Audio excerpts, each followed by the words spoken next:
The video lasts only seconds. No sound, no explanation, no warning, just a figure standing at the front door of Nancy Guthrie's home. When federal investigators released the doorbell camera footage, it was not presented as proof. It was presented as a question.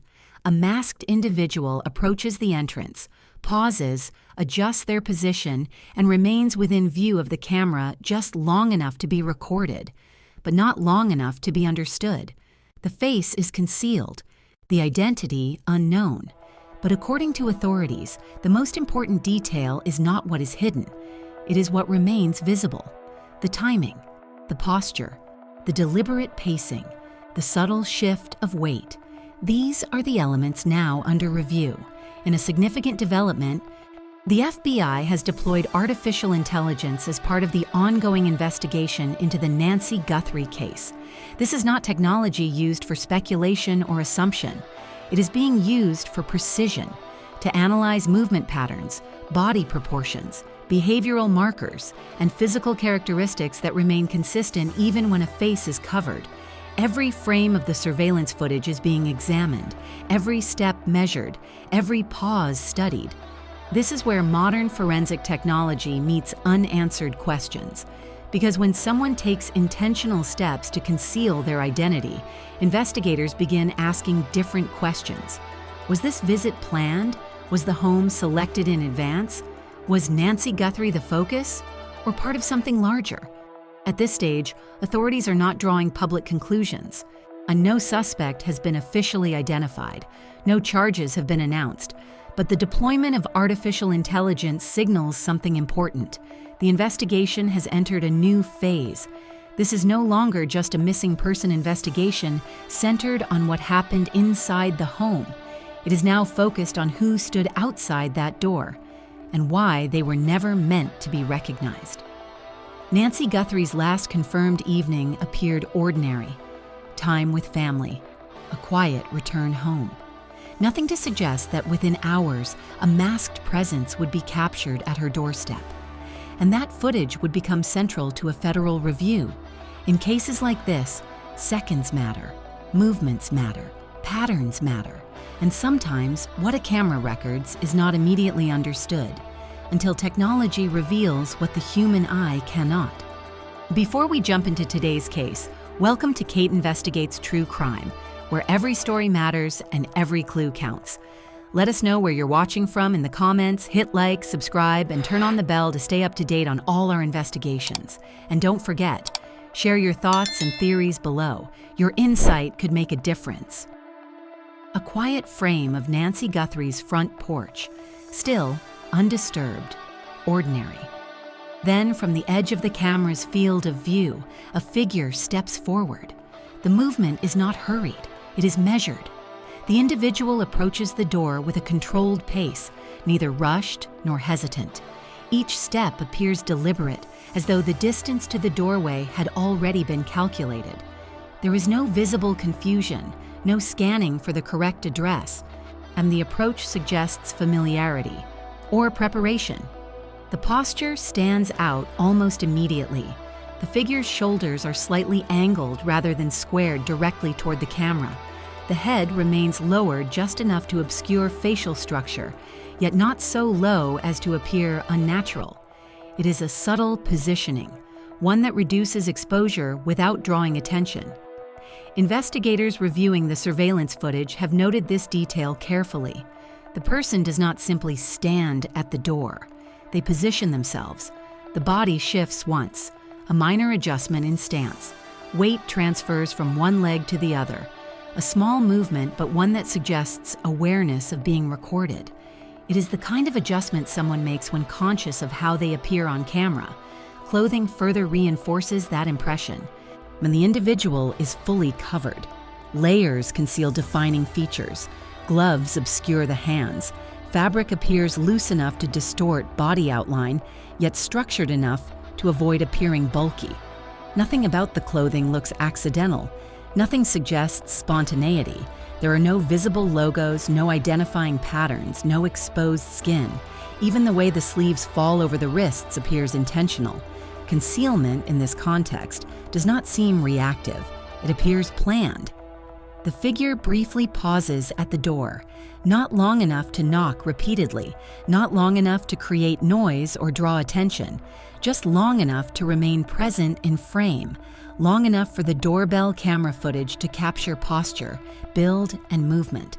Then comes another subtle shift.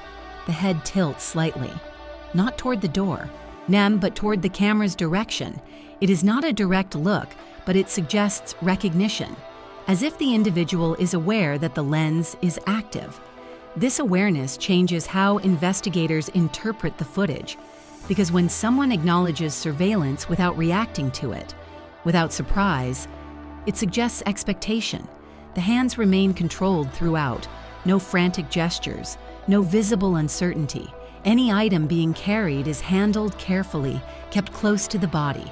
There is no fumbling, no adjusting of clothing in a way that would reveal identifying details. Everything remains contained, measured, purposeful.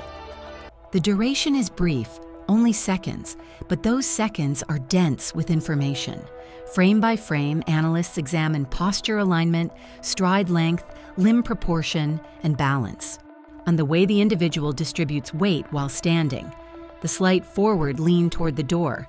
Even the spacing between steps becomes part of the review. What may look like stillness to the casual viewer becomes data under forensic examination. The lighting of the porch reveals outlines but not identity. Shadows fall across the face, covering, reinforcing concealment. Yet the silhouette remains clear enough for movement analysis, something federal investigators are now studying in depth. And perhaps most telling is what the footage does not show. There is no attempt to wave, no attempt to appear casual, no exaggerated behavior meant to disguise movement. Instead, the actions remain consistent, controlled from arrival to departure. The figure exits the frame in much the same way they entered, steady, unhurried, leaving behind more questions than answers. As investigators reviewed the doorbell camera footage, one reality became clear. Traditional observation would not be enough. The video is brief, the face is concealed, no audio provides context. But while identity may be hidden, movement is not. This is where the investigation enters a new phase. According to authorities, the FBI has deployed artificial intelligence to assist in the analysis of the footage captured outside Nancy Guthrie's home. This does not mean a computer is naming suspects or making accusations. Instead, AI analysis is being used to examine what remains constant, even when someone attempts to disguise themselves. Movement patterns, body proportions, stride length, weight distribution. These physical markers are often more difficult to conceal than facial features. Through advanced forensic technology, artificial intelligence can isolate micro movements within each frame, subtle shifts in balance, habitual posture alignment, and walking rhythm. What may appear to the human eye as a simple step forward becomes measurable data. Gait analysis, in particular, plays a critical role. Every individual has a distinct walking pattern shaped by skeletal structure, muscle memory, and habit. Even when clothing is layered or silhouettes are altered, certain mechanical characteristics remain consistent. AI tools compare these characteristics against known data sets, helping investigators narrow possibilities or eliminate false leads. In the Nancy Guthrie case, this AI-supported surveillance review allows analysts to study the angle of shoulder rotation, the spacing between steps, the timing between movements, the symmetry or lack of it in stride. None of these elements alone identify a person, but together they form a behavioral signature. Artificial intelligence is also capable of enhancing low-resolution footage, clarifying outlines without altering evidence. Lighting adjustments, motion stabilization, and proportion mapping allow investigators to examine the masked suspect with greater precision while preserving the integrity of the original recording. This is not guesswork, it is pattern recognition. Importantly, authorities emphasize that no suspect has been publicly identified through this process. The deployment of AI signals investigative expansion, not conclusion. Yet it provides direction, not accusation. because in cases like this, eliminating who someone is not can be just as critical as determining who they may be. Digital forensics extends beyond the footage itself. Analysts may cross-reference timestamps with nearby surveillance systems, examine environmental data, and review digital activity within the area during the recorded window. Artificial intelligence helps manage and interpret that volume of information efficiently.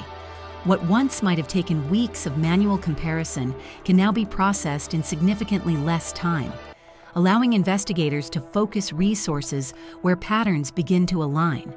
In the Nancy Guthrie case, every second captured by that doorbell camera is being examined through both human expertise and machine precision. The masked figure may have concealed their face. Well, but concealment does not erase movement, and movement leaves patterns. Beyond the doorbell camera footage, investigators are widening the scope. The FBI's use of artificial intelligence in the Nancy Guthrie case does not stop at movement analysis. It extends into digital forensics, examining the environment surrounding the recorded moment.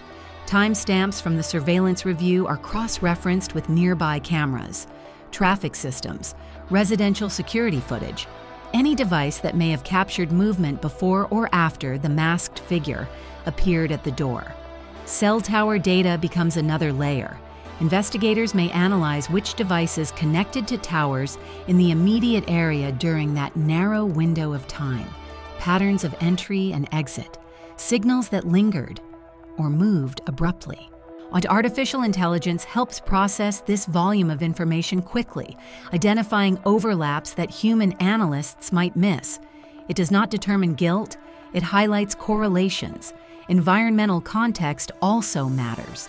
Lighting conditions, weather, foot traffic, vehicle movement. These details help reconstruct the scene beyond what the camera frame shows. When combined, surveillance footage, digital activity, and behavioral analysis form a broader investigative picture. The masked suspect may have controlled what was visible on camera, but technology now examines what surrounded that moment. And in modern missing person investigations, patterns across systems can become just as significant as what appears in a single frame. The Nancy Guthrie case is not only about one piece of doorbell camera footage.